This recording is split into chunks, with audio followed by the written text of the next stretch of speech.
Welcome back to the Crypto Mavericks podcast, and we have a great guest for everyone today. Today, we're joined by Rodrigo Coelho. He is the CEO of Edge and Node, the team behind the graph that's now building infrastructure for enterprise blockchain data and agent-driven payments. Rodrigo, really excited to have you on today. Happy to be here. Thanks for having me.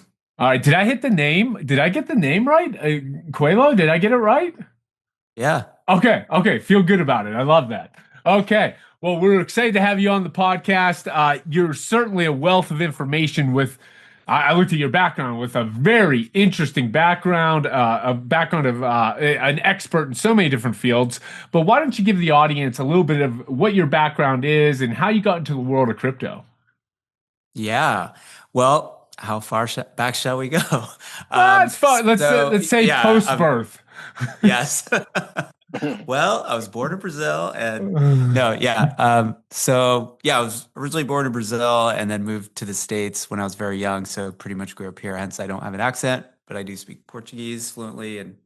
Um, but yeah, just to fast forward a bit, I studied engineering in college, started out coding myself, founded a company right out of college, was a app dev shop, early days of the internet, kind of dating myself here, but it was like Netscape era, Internet 3.0.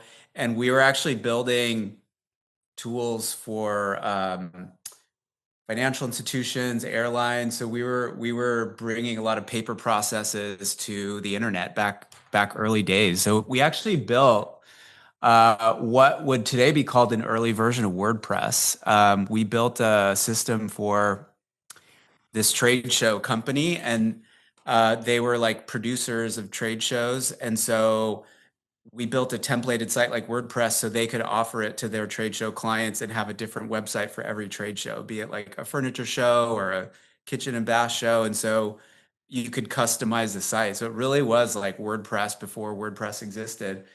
And another interesting fun factoid about that is we were building on this technology called Cold Fusion at the time. And that was as this weird kind of connection back to crypto is that was Jeremy Allaire's first company. It was called Allaire Software. And he actually ended up selling that to Macromedia and went on and now he's CEO of Circle. And I actually ran into him this year at Davos, met him and gave him the backstory like, hey, I had this company, we were building on Cold Fusion, it was your company, and here we are like back in crypto. And it was like a full circle moment, right? And he loved that. He was like, "Oh my gosh, you're an OG." And so that was a cool little story there. And then, but yeah, so after that, just founded two other companies, all in technology, and then moved to San Francisco in 2016, and was working at a co-working space in San Francisco. And it was like 2017 era, and this guy had this Ethereum sweater on, and it was early days in crypto. You didn't see a lot of people around back then, and so I went up and talked to him and said, "Oh, you're into crypto," and then we became friends. And it turns out it was Yaniv Tal who was like founding the Graph right then. He was working on the pitch deck for the Graph, and so I was like, "Yeah, show me your pitch deck as a fellow entrepreneur." I was like, "Friendly, how can I help you?"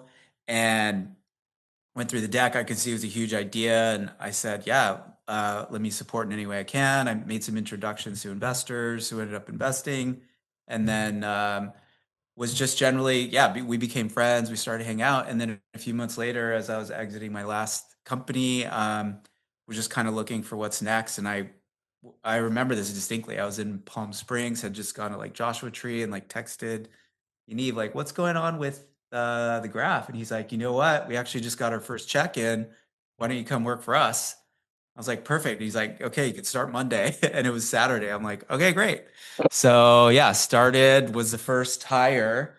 And then that was 8 years ago now. And now I'm CEO of Edge and Node, which was like the original team that launched everything. So back then we were called Graph Protocol Inc. And, it was like a small team. I was kind of like the fifth Beatle after the founders. There were three original co-founders. I was like the right-hand person setting up everything, ops, finances, legal, all that stuff before, we had a CFO and a general counsel. I was doing all that stuff.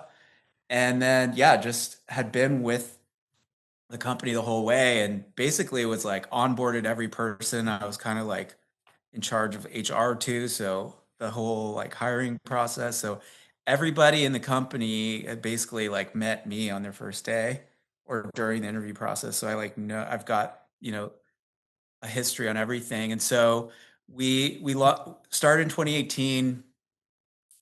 We had raised some capital to work on the graph. We launched it in 2021, had a token sale, had launched a decentralized network. And then at that time, the Graph Foundation was created. And then the company Graph Protocol Inc. rebranded to Edge and Node as a means of like creating this kind of decentralized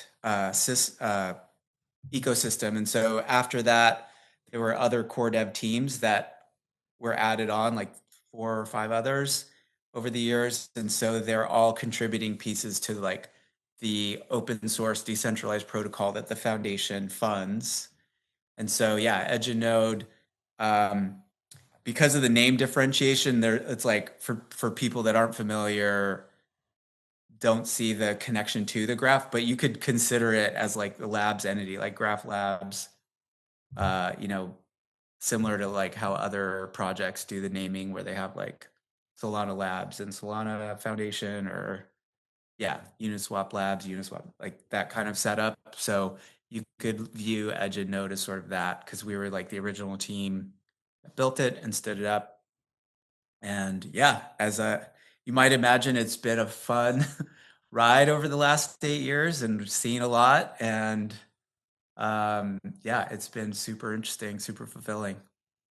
Yeah, an amazing background, and you obviously have been a major force behind the graph and just overall the broader Web3 data layer. But let's go back. You touched on this a little bit here, but let's go back for people getting introduced to Edge and Node today. How do you describe what the company is building right now and why this moment really matters? Yeah. So for those that aren't familiar, so the graph is a blockchain indexing and querying protocol. So what that means kind of um, is, in layman's terms, is that we're taking data off blockchains, we're organizing it and making a copy of it, and it's sitting in like databases in servers around the world that are on a decentralized network. And then the kind of big or like open secret about blockchain data is like anything that utilizes blockchain data nowadays is that you're actually hitting a copy of it somewhere. It's sitting in some database somewhere. You're not actually reading data directly off the blockchain. Blockchains aren't designed to be uh, read databases. They're really meant for um, it's a write operation on them, and they're meant to be like immutable and they have certain properties, but they're not meant to be like a fast database that's going to serve a web application at high throughput and volume and what you'd expect from like a, you know, uh, production grade database. So really like any applications that use like Uniswap or trading platforms, DeFi applications, they're all hitting some copy of the blockchain that's keeping up with the blockchain and updating constantly, but you're hitting like a copy of it. So that's really what the graph does and did. We did it in a decentralized way. Like we could have set it up as a centralized company like an Amazon, an AWS, and you just would pay directly this company and it would be like a very like big company. But the founders were very much married to the idea of Web3, the idea of Web3. Like if you're trying to build an unstoppable application, like you're putting your data on the blockchain first and foremost to have censorship resistance, right? You want your data in a way that like people can't take it down. And so if you were to just take a copy of that data and put it on your cloud server, which is what developers were doing in the early days, they would literally write their own indexing thing, put it on their cloud server. Well, if you're trying to create a Web3 application that's supposed to be unstoppable, uncensorable, your database server is now a point of failure because someone could take it out, your server goes down, your application goes down, it's not redundant. And so the idea was, let's turn this into a protocol So effectively, you've got like the blockchains, which are a decentralized network, right? Keeping everything redundant.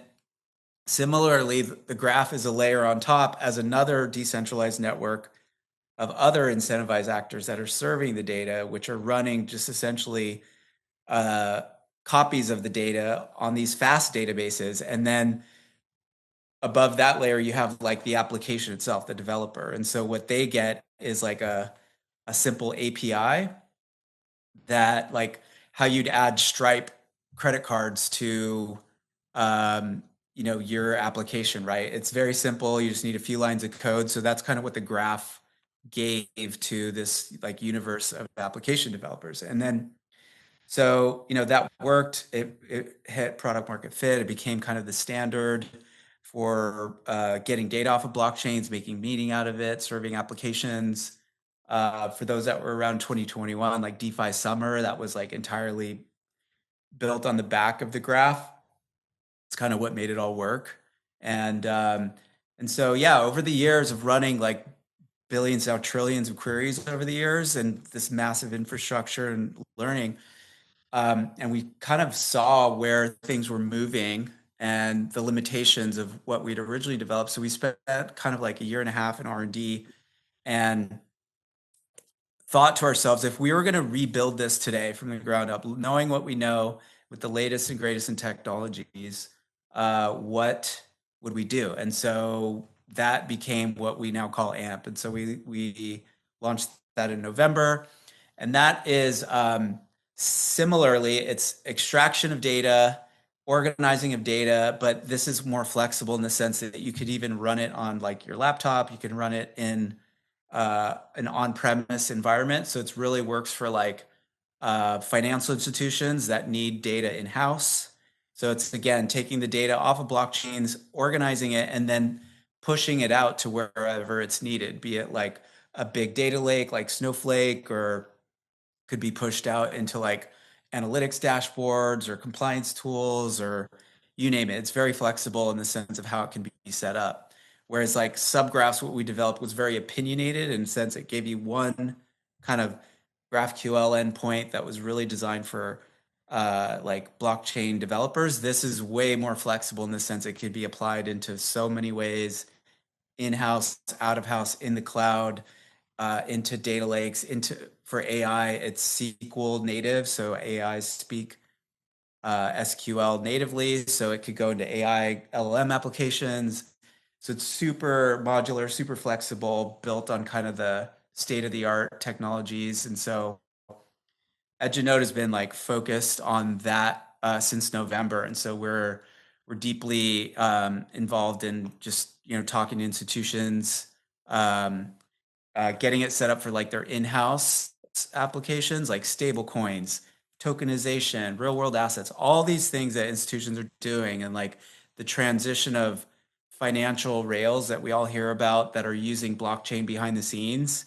Um, we're right there. So we're kind of going to be the infra, the kind of silent player behind the scenes making all this work. Because at the end of the day, like we talk about using blockchain rails. That again, it's writing data to blockchains, but what we do is we read the data out. We're like the read layer for blockchains, and we take that data and manipulate it and uh, make meaning out of it, whether it's like reports, dashboards, analytics, analysis. So everyone needs data. So we find there's endless use cases and endless demand for it. And that's what we've been focusing on at Edgenode for the last, yeah, year probably. Yeah, yeah, a killer breakdown there, and really appreciate you taking some time there to break it down for the audience. So let me go back a little bit. How do you help a bank, a stablecoin issuer, or an enterprise team go from raw on-chain activity to something their compliance, treasury, analytics teams can that they can actually trust? Yeah. So today, you are, say, a large financial institution and you're like want to launch stable coins. And nowadays there's so many chains, right? And you're having to track assets across chains. Say it's USDC or say it's like a tokenized asset that's going from one chain to another. Each chain has a different methodology. It has a different data model of how you read data off that chain. So Avalanche is different than Solana, is different than Ethereum, right? And so you're a bank and you're like, hey, we just want to launch a stablecoin, but then you're like, oh, well, we gotta create a custom write interface for Solana versus Avalanche. So we've got to run nodes and like have infrastructure and then read it. And like for those that run nodes, like you're a bank, that's not your core business is not running blockchain infrastructure, right? Like these are large enterprises that like they don't want to get into that. So we kind of like take all that headache away, and connectors are going into AMP for all the different chains. It's very easy to add new chains. We're adding them all the time, and eventually we'll have all the data. The graph index is like 90 chains now. We're adding more all the time to AMP, so we'll have that level of parity. So that whole part of it goes away. And so all to like an institution side is they can use, structured query language that everyone knows, and it's like select star from Avalanche, and then you can do a join statement. So in a SQL query, you can join data from different chains. And like, if you're an analytics engineer, it's so easy to just write a big SQL statement that puts all this data together. And then so it joins that into a table format. And then you save that as a data set. And so that data set then keeps updating. And then you can then push that out into like Snowflake, or as I mentioned before, or this is data feeding into a compliance dashboard. So it's always keeping up to date, constantly refreshing, like up to the sub-second. As soon as the transaction hits the chain, it updates. So it's constantly refreshing. So that whole kind of headache is taken away. For kind of more in the weeds is like blockchains have this idea of what's called reorgs, which is like you've got the chain and then, oh, we need to jump to another chain, right? And so the chain it was on stops, and there's a new chain that it goes on. And so then if you had gone like 2 blocks forward and you have to go back to and jump down to this new chain, like that happens all the time. So that's kind of like the in the weeds of blockchain data that, and so other database technologies like can't even deal with that. Like you have to go back and rewind and rewrite, and it turns into like a headache. And so the other thing too is like blockchain nodes can drop data. Like you can miss a block. Say it's not common, but it could be every like 10,000 blocks. But you miss a block. Well, if you're a financial institution, you can't miss, right? Because if you're running a trading platform and you're calculating like price data and there's a block missing, like you're going to be off, right? And a cents dollar, like it matters, right? And or compliance, like there's stiff penalties for having inaccurate data. You've got regulators that are like, where's this data? So one thing that's novel about what we offer is this like notion of verifiable data, which is that there's a cryptographic proof of the data that you've got in-house or sitting in the copy is an exact match. And we can do that with like the hashes and the kind of mathematical nuances that exist with blockchains that allow you to kind of check.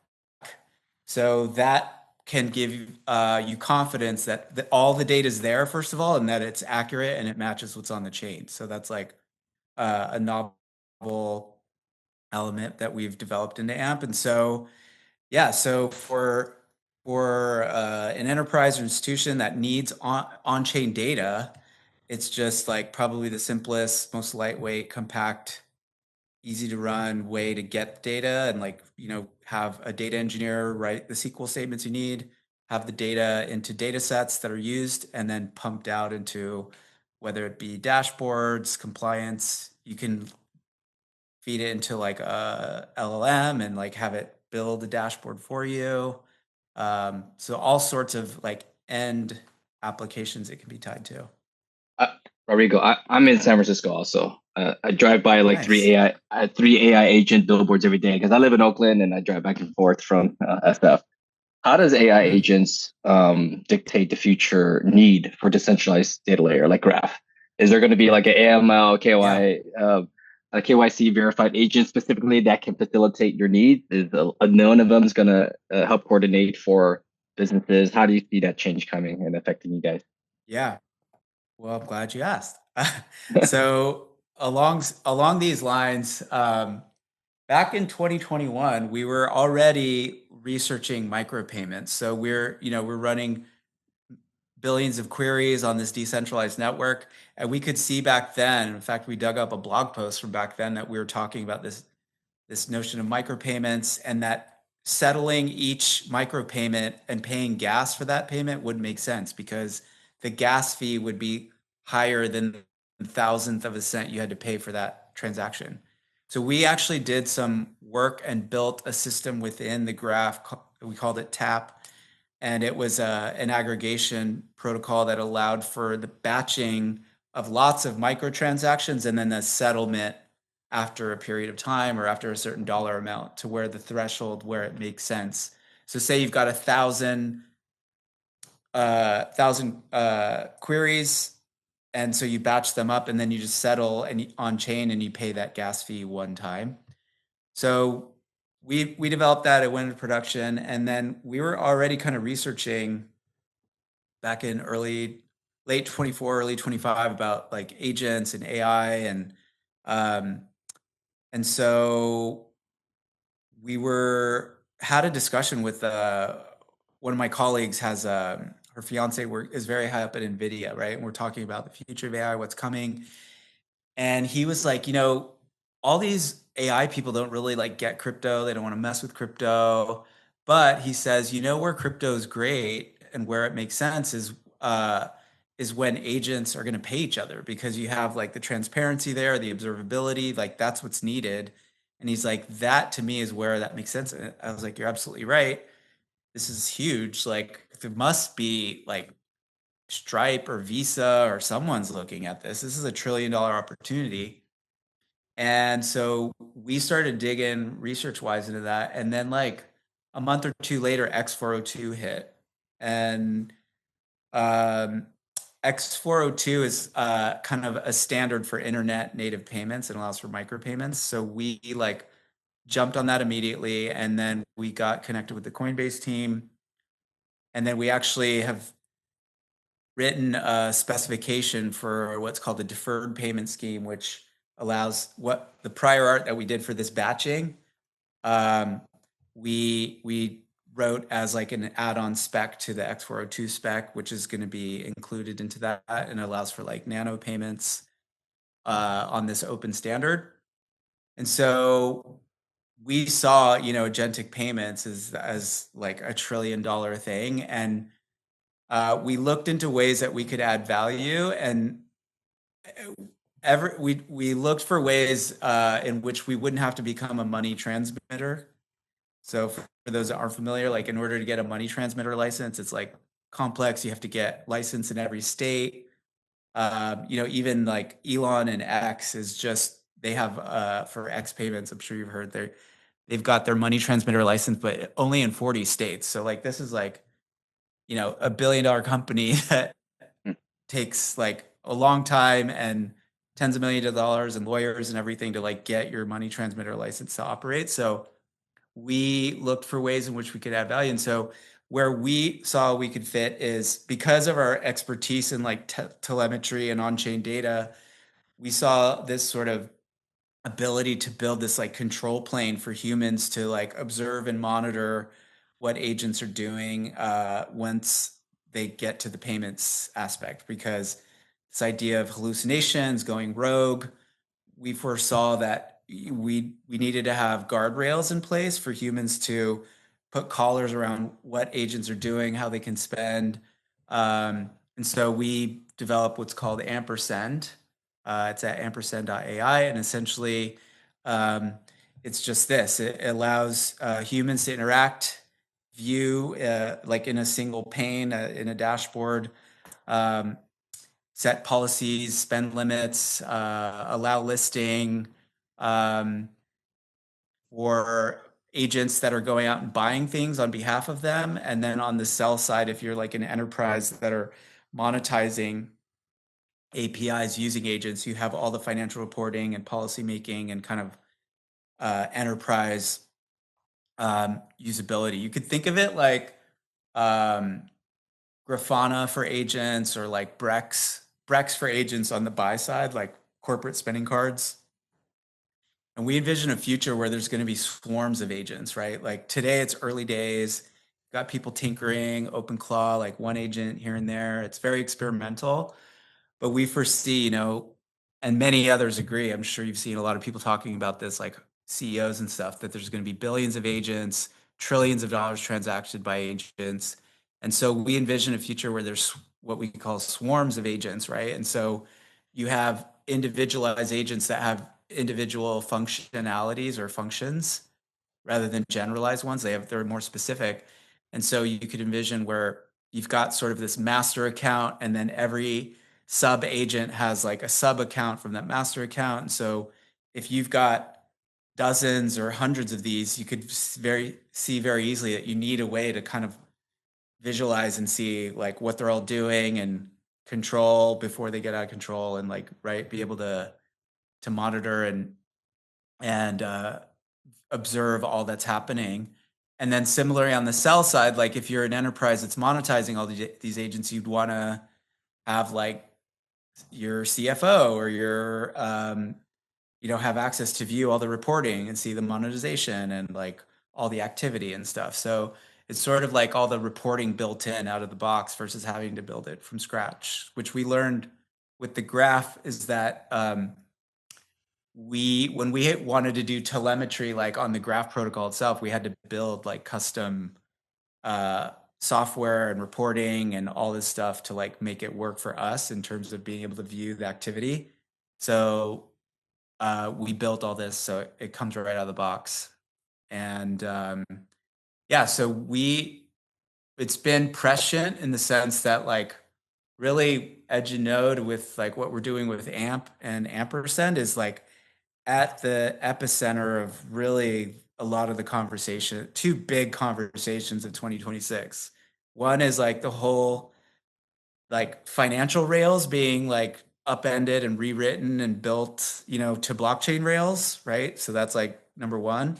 So we're right there and like bringing that data to financial institutions. And then on the other side, this whole agentic surge with OpenClaw and agentic payments, and that's blowing up. And like you've got all the players running in Visa, MasterCard, Stripe, Circle, because they see a multi-trillion dollar opportunity coming up. And so the table's being set in both of these areas in terms of the providers for, all the TradFi or financial institutions and enterprises that are using on-chain data to facilitate the future of what commerce is going to be, like stablecoin, tokenizations, real world assets, all this stuff that's coming, that's being talked about as like what the future is for blockchain and crypto. And then separately on the agentic side, similarly, setting up the rails for agents to be able to, both pay and receive payment. So like right now we're working on setting up like ephemeral Visa cards for agents. So you can spin up a card, have like a limit for that transaction, get approval, have the policies on it. But where that breaks down is like, how does the agent earn money, right? Does it have a bank account? Like that doesn't work, right? And so that's where the X402 standard with stablecoins, where an agent can pay and receive money via this open standard that runs. It's open, meaning it's not specific to any chain or any token. It's super flexible. It's kind of like it's built on the HTTP standard, so it's open to everyone and that wants to use it. So this is really setting the stage for this kind of like future that we all foresee coming very quickly. Yeah, really well said. And I can kind of see now how AMP and Ampersend together, how they complement each other. So that's a lot more clear for me. Do you see the long-term opportunity here as serving crypto native teams first, or do you think it's the bigger market, these more traditional enterprises that are coming on chain through a more controlled path? Yeah, great question. So, just a real quick clarification. So, Ampersand, um, the agentic kind of dashboard, pulls data in from AMP. So that's the cool aspect, is that we're actually utilizing our own technology to like bring the data and show all the financial reporting. So it was just like an example for us to like dog food our own product, and to also show a use case that like, oh, you can sort of build any kind of application on top of the AMP data that's coming in on chain. So, but to answer your question, frankly, we are seeing more interest use cases on the non-crypto side, on the non-Web3 side. So we're actively talking to, like, tradition, what would be considered like totally traditional companies that are now, because of the what's happening on the legislative side, like Clarity Act is passing soon. And I heard this.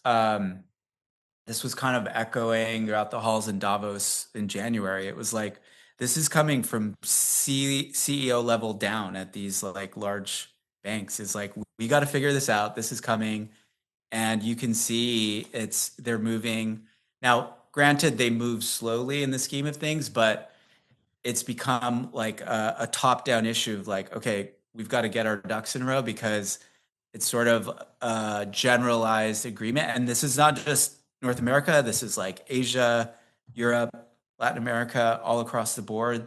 There's pilot programs for doing stable coins. There's projects being built for tokenization. You're seeing like I think NYSE announced recently they're going to tokenize stocks, and offer 24/7 trading. Um, the DTCC utilizes kind of graph technology. They're building like pilot programs to do. They want to bring their settlements to blockchain rails. So, DTCC, for those that aren't familiar, like, every time you trade a stock, it has to go through this clearing process, and DTCC is like the clearing house for it, and it takes like 1 or 2 days to settle. And same thing with bond trading, and we're talking like they settle $250 a year. So it's real volume and transactions. Like every stock trade, every bond trade goes through this kind of organization, and they want to move to blockchain rails. And like what that means for them, and I heard this directly from the CTO, is that the amount of money, like if you think about it, like you've got this money in limbo for 2 days waiting for settle. It could be like, billions and tens of billions of dollars sitting there. So if they move to like, instead of a 2 day settlement, if it goes to their goal is to get it to 5 minute settlement, like that is capital freed up that could then be retraded over and over again within that 2 day period. What would normally be like frozen waiting for what, right? Yeah. And their estimate is it would add 2 to 3 points to the country's GDP. Like that's how big this number is. So the goal and the desire for them to move is real. Like this is like very real to them, both like they can turn over more, right? They're not waiting for that 2 day settlement. So their ability to generate fees goes up, which in turn generates more GDP. And think about like all the other, the trickle down effect and all the other financial institutions. And I think they're all seeing that because it's a game changer, and just like the speed and the ability to transact more and more than we are today. So yeah, like that's a long-winded answer to say that, yeah, we're seeing way more like immediate interest in like, yeah, traditional. There's definitely That's not to say we're not, yeah, still talking and working with like Web3 and crypto native companies. But I would say, yeah, there's tremendous amount of interest from like, yeah, just normal kind of enterprises and institutions. Sorry to bring you back to the AI topic, and you're not the AI expert here. But developers or agents today is like, really affecting SaaS companies, right? They could build sort of infrastructure in minutes or hours, right? How does that translate to crypto infrastructure? Can they do that? Can they build a graph? Will it eventually feel that simple? Is that something Swarms should not be able to do? Might not be the right question, but and you're not the AI expert, but I thought I asked it to you. Yeah. Well, this has been discussed, obviously, like at dinner tables and social gatherings. Like AI is on the topic of discussion inevitably. So yeah, this has been discussed like in our engineering circles internally. And so today, um, with the state of the art today, you couldn't just vibe code like the graph all over again or AMP again. However, who's to say a year from now that that may be the case, that you could just like vibe code? So we're definitely aware of that. Um, and obviously that sort of like shoots the kind of idea of being a software company anymore, right? So in a world in which like any piece of software can just be like immediately like copied, vibe coded, like what do you do, right? And so I saw all this recently. For every dollar spent on software, $6 are spent on services. So one of the things that we are doing as well is because AMP is like very customized, uh, it's sort of what is it called, like consulting ware. So you like there's an implementation, a customization. It's like sort of a blockchain consulting product to get this all set up and working for them. And then there's like a license and then ongoing support and maintenance and SLAs. So those are like the stuff on top. And uh, you know, we feel we're in a good position because like a bank is not going to vibe code like something that's like mission critical to their operation, right? Like, and I don't see that changing. um and even the idea that they'll just do it in house, like that's not even the case either, because Yeah. for mission critical stuff, financial stuff, like they're going to work with like proven vendors. Like I don't think that's going to change, and I don't see them like hiring a few blockchain people to vibe code like a whole compliance platform for them in like a weekend. Um, but I could be wrong. Obviously, like this is changing fast, and but what we are seeing, as you know, is that and this has been talked about, like the role of like the traditional software engineer. So like coming out of college and like you studied computer science, and then you like go hardcore into like C++ or Rust, and you're like building like a specific thing, like that kind of is going away.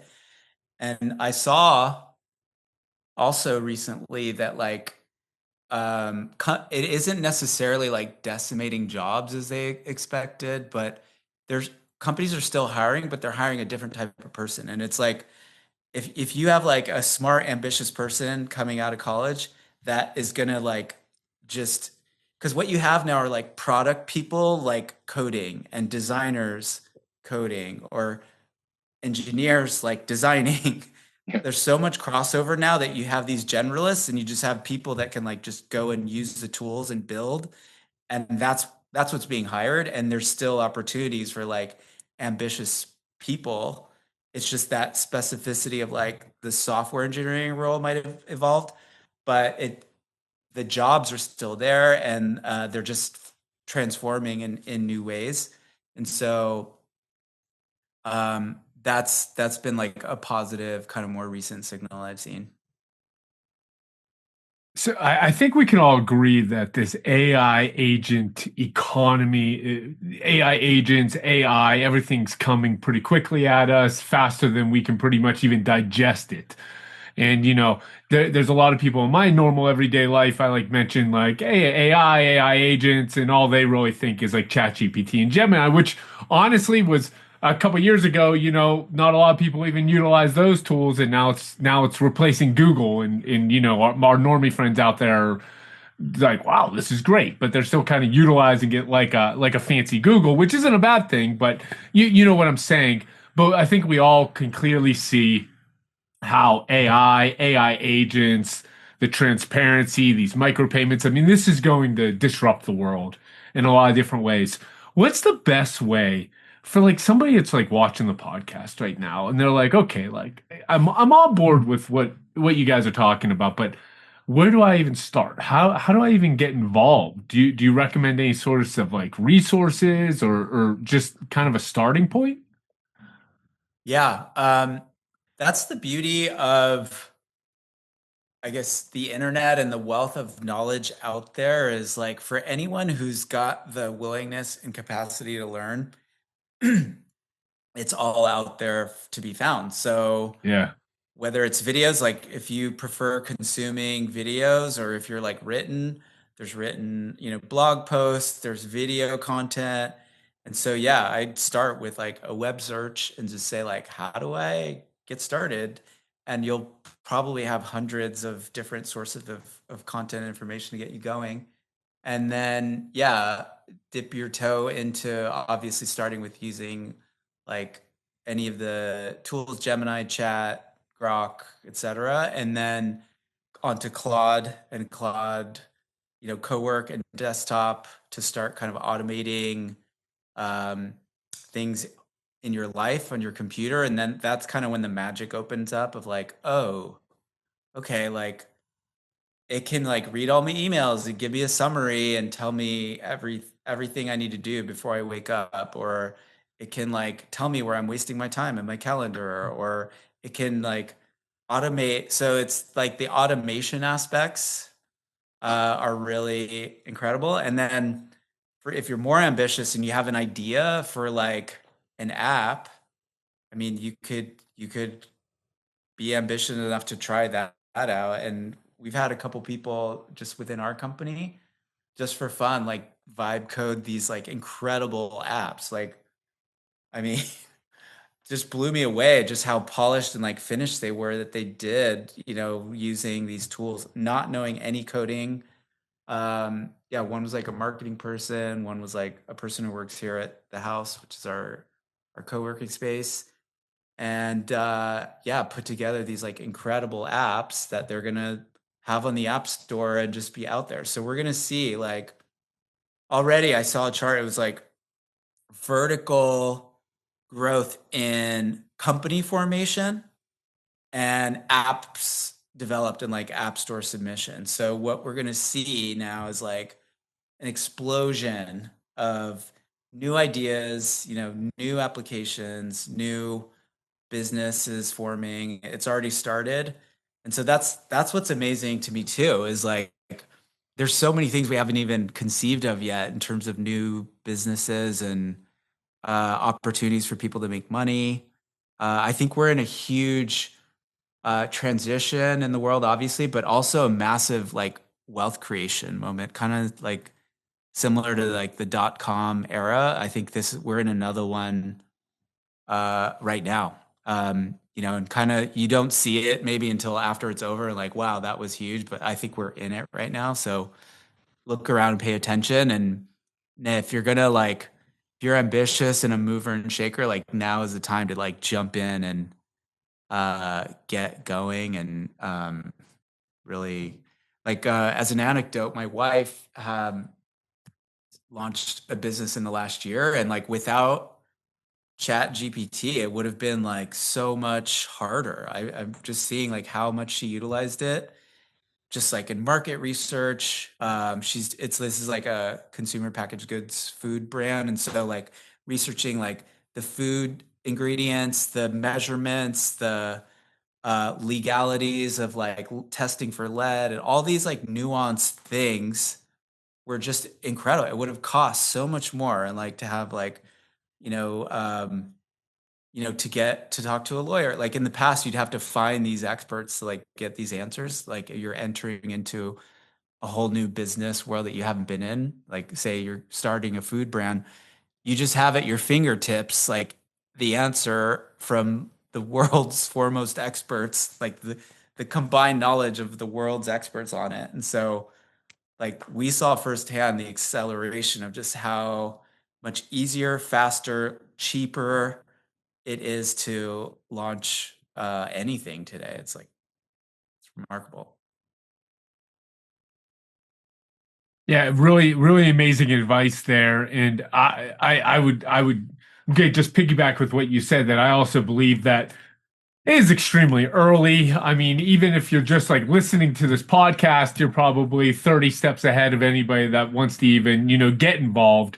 So I know a lot of people that I talk to about it, they almost feel like, they've missed it. And I'm like, listen, like we got like a couple agents out there doing some things. Like you said, we're gonna have hundreds and thousands and swarms. And I was like, this is the time. I was like, if you're even slightly interested, if I was telling somebody I was graduating college or graduating high school, I'm like, if you're even slightly interested in learning about this, the Yeah. time's now. And it feels like there's a real opportunity for a gold rush.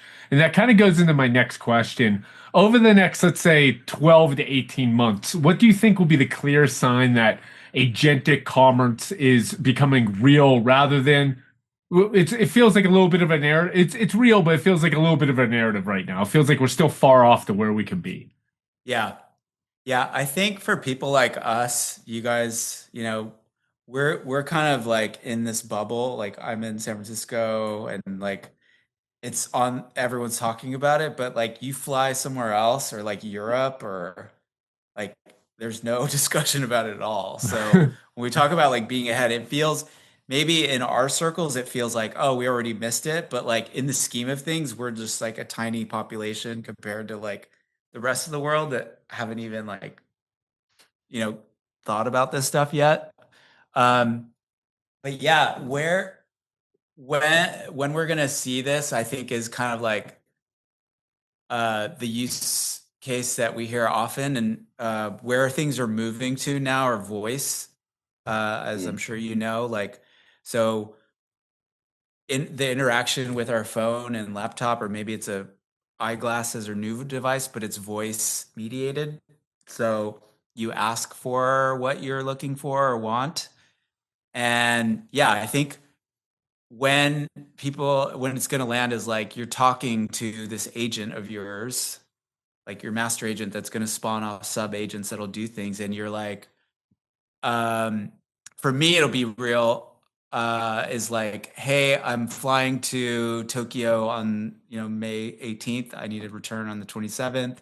My preference, I like the aisle seat and I don't want to get there before 5 p.m. Find me the cheapest flight, use my miles if you need to, go. And this will like do it. Something that like a human would do, or like a travel agent, or you searching through like Google Flights and trying to find the cheapest, right? Like comparing prices. That is going to be like a magic moment, or like, or where it's, you know, like the purchasing of things is going to be a big one, where it's like, you know, there's one thing where it's like, oh, I want to buy something, like expressing intent. And then, but then the next, like the major magic is where it's anticipatory. Like, oh, little Johnny is going to school in September. Does he need new shoes, or do you want me to buy him new shoes? Or, you know what I mean? Like it knows you so well that it's already thinking ahead for you. Like that'll be like a magic moment for people. But again, it's like really what I see is just like the automation of so many things that we're doing today that are just going to be handled and like hopefully effortlessly and seamlessly. And yeah, when people kind of experience that, it's going to be like, wow, game changer moment.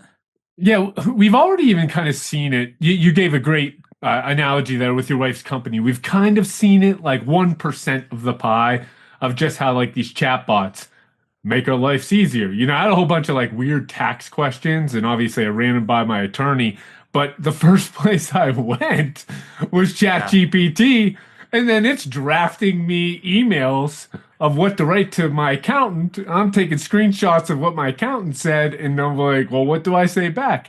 And that just makes life like just a little bit easier. And then you're taking it, you're mentioning it to another level, which I don't think we're really that far off. That's why I said like a year or two. Yeah. Yeah. We're Where not.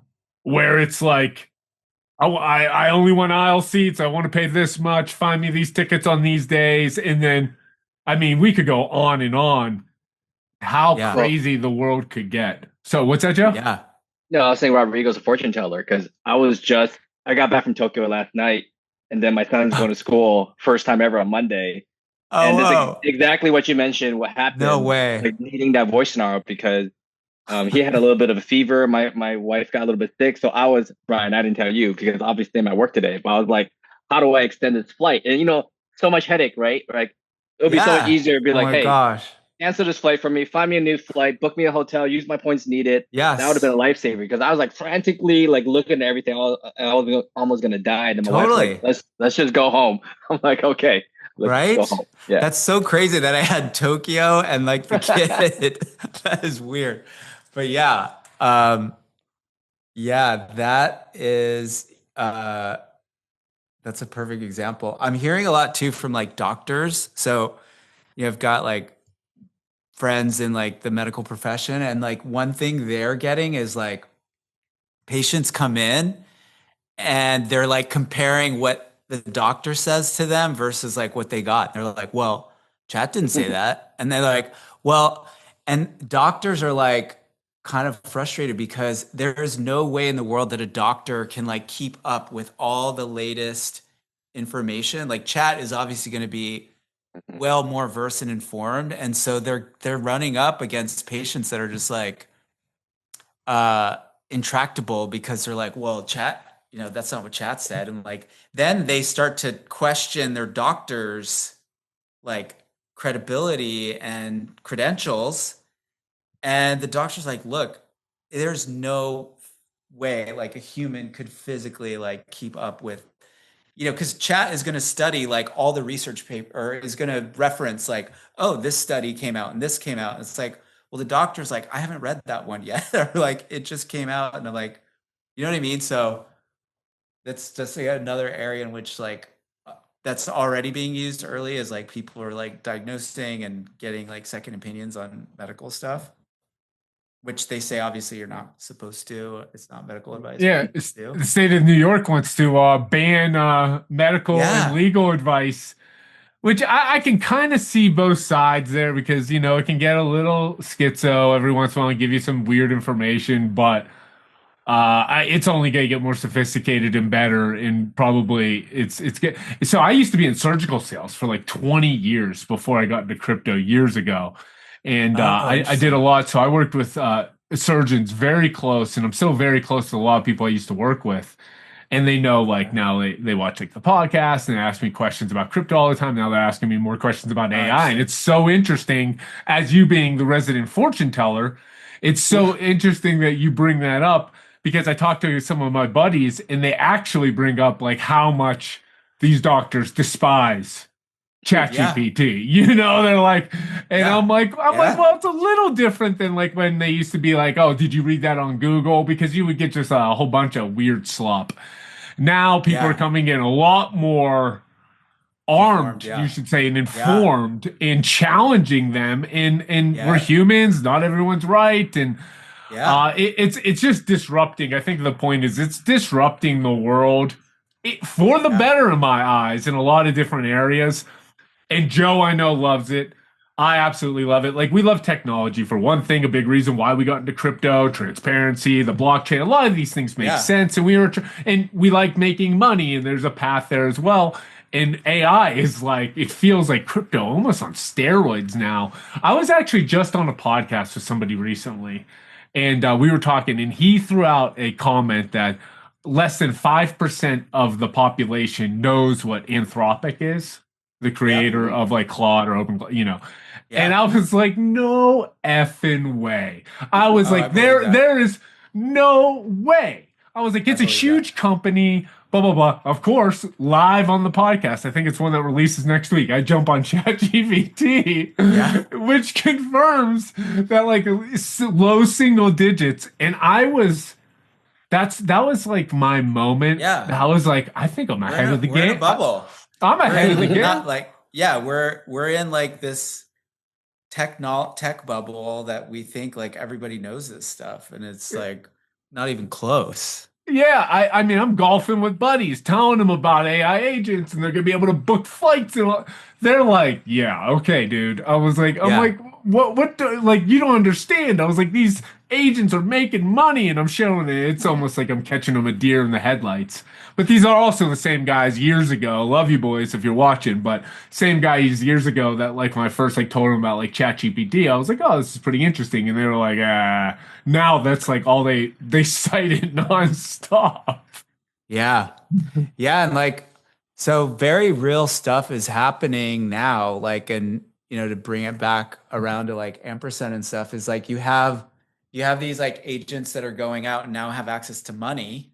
And so they there's instances of them, like one was like unauthorized, just started like mining Bitcoin itself. Yeah. Or they get in these recursive loops. There was one company that it was like these two agents got in a loop where it was like, how can I help you? Oh, what can you do for me? And they just did it over and over. No one was watching. And like 11 days, they ran up a $47,000 Oh my bill God. of like credits used of like because no one was looking. So those are like real examples of like today, even as people are like Yeah. experimenting of like, and I always give the analogy that these agents are like teenagers with a credit card without like if you're a parent and you're like, yeah, think about giving your little kid like a credit card and just no limit, right? And they just go and like, spend it wherever. So that's the whole kind of idea around like why, we're building Ampersand and like making stuff, uh, protections in place for people we're giving like these wild creatures like access to money. We've got to put like controls on it before they go out of control. I'm sure you heard of like the Meta employee who's like Yeah. was playing with OpenClaw and like deleted their entire email inbox or something like that. I wasn't even sure when that happened that morning. I think Joe and I talked about it. I was like, is this even true? Right. Like, is this real? Like It sounds like fiction, right? yeah, and I was like, and it's not like if that happened to a dude like me, it's like, well, you put Claude on your main computer and gave it all these permissions. What did you think was going to possibly happen? But it was like kind of somebody that should know know what they're doing. They should probably be Right, utilizing yeah. that program on a clean slate and watch the permissions it's giving. I never really verified if that was true, but I'm pretty sure it was true. I know Elon Musk like started trolling Yeah. Meta and Mark Zuckerberg about it. So I was like, regardless if it's true or not, it's true in Yeah. pretty much everyone's minds. Did you Um, guys ever watch Silicon Valley back in the day?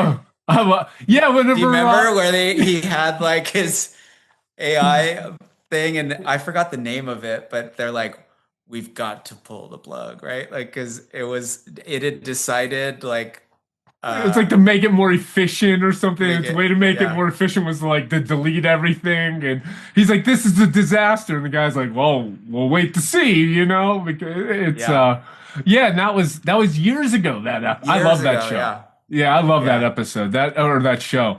Um, Rodrigo, you're the best, man. Just a wealth of knowledge, so well spoken on obviously for everything that you're building and you're doing in the crypto space and the blockchain space and the AI space. Would love to have you on the podcast again. We should definitely, because I think a week from now, a month from now, a couple months from now, it might be even crazier. You might be just talking to two AIs of Joe and Brian, and then we'll be talking with an AI of Rodrigo, but still get the information apart. Who Yeah. knows?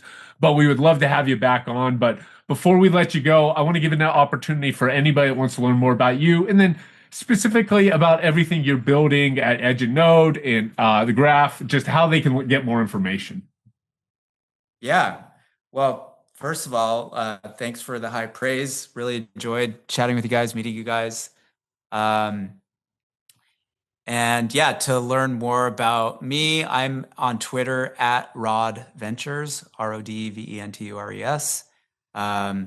We're also on Twitter at EdgeandNode, and also at Graph Protocol for the graph.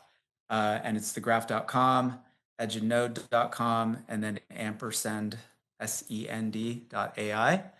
Those are all the things we're working on. And yeah, happy to connect with anybody who'd like to connect. And then also anybody in the Bay Area, in San Francisco. I'm currently at our space called The House.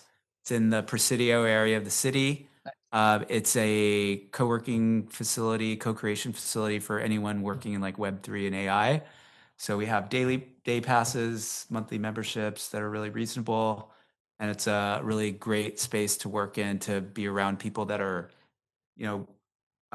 curated. And so every conversation you have at the water cooler is somebody working on something cool that's related. And so, yeah, happy to host anybody here anytime. I'm Amazing. just looking at the Rodrigo. pictures now. It's so cool. Joe, you got to go. Joe's in the backyard. Yeah, You come gotta by. go That's down why I there, brought it up. Come over here. You guys could I'm- record here one day, or Yeah. have you recording? I'm bringing my son if it's allowed. No. Yeah. we have a little playground, daycare. No, I'm just kidding. Rodrigo, you're the best, man. Appreciate it. And for all those mentions, all those links, all those follows, all those websites, we're going to put them down in the show descriptions. And I'm just going to say it again. If you are slightly interested in what they're building in the world of AI, you're at the right spot here, because we're talking about it every single week, talking about it every single day. And this is a great area to start. So check out those links, and we'll see you soon.